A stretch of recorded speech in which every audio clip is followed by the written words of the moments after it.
साथियों, दशकों पहले पंडित दीनदयाल उपाध्याय जी ने अंत्योदय का एक सपना देखा था। वे मानते थे कि भारत की प्रगति का पैमाना अंतिम पंक्ति में खड़े अंतिम व्यक्ति के चेहरे की मुस्कान से मापा जाएगा। दीनदयाल जी ने एकात्म मानववाद का दर्शन भी दिया, जहां शरीर, मन, बुद्धि और आत्मा सबका विकास हो। दीनदयाल जी के सपने को मोदी ने अपना संकल्प बनाया है। हमने अंत्योदय को सैचुरेशन यानी संतुष्टिकरण का नया विस्तार दिया है।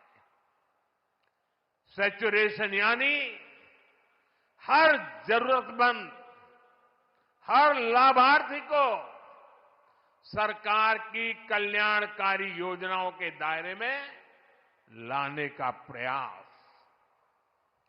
जब सैचुरेशन की भावना होती है तो भेदभाव नहीं होता, और यही तो सुशासन है, यही सच्चा सामाजिक न्याय है,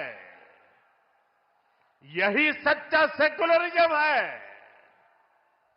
आज जब देश के करोड़ों नागरिकों को बिना भेदभाव पहली बार पक्का घर, शौचालय, नल से जल, बिजली और गैस कनेक्शन मिल रहा है, करोड़ों लोगों को पहली बार मुफ्त अनाज और मुफ्त इलाज मिल रहा है,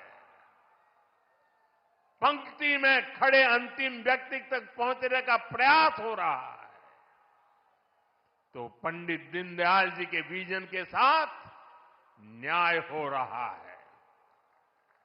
साथियों, बीते दशक में करोड़ों भारतीयों ने गरीबी को परास्त किया है, गरीबी को हराया है।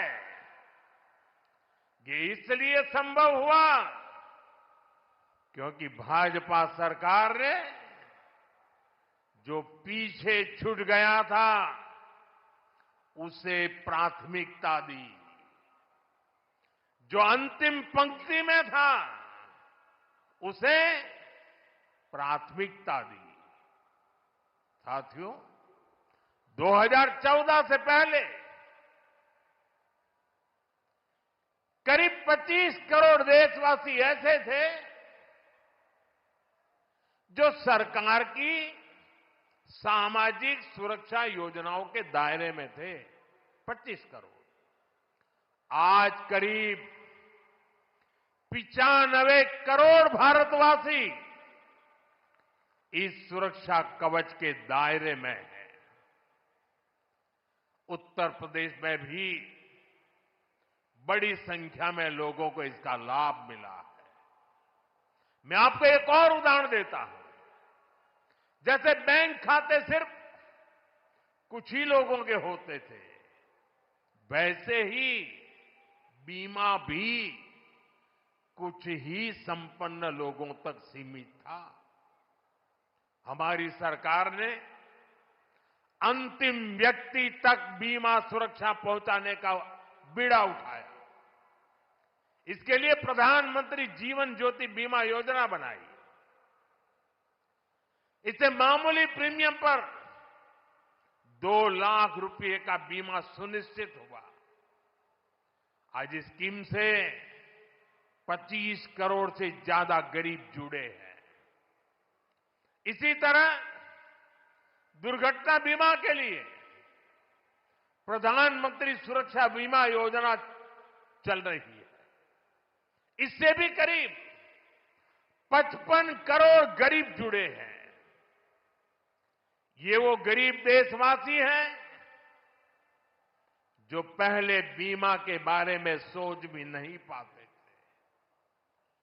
साथियों, आपको जानकर के हैरानी होगी, इन योजनाओं से करीब करीब 25,000 करोड़ रुपए का क्लेम इन छोटे छोटे परिवार के छोटे छोटे जिंदगी के गुजारे करने वाले मेरे सामान्य गरीब परिवारों तक 25,000 करोड़ रुपया का लाभ पहुंचा है। यानी संकट के समय ये पैसा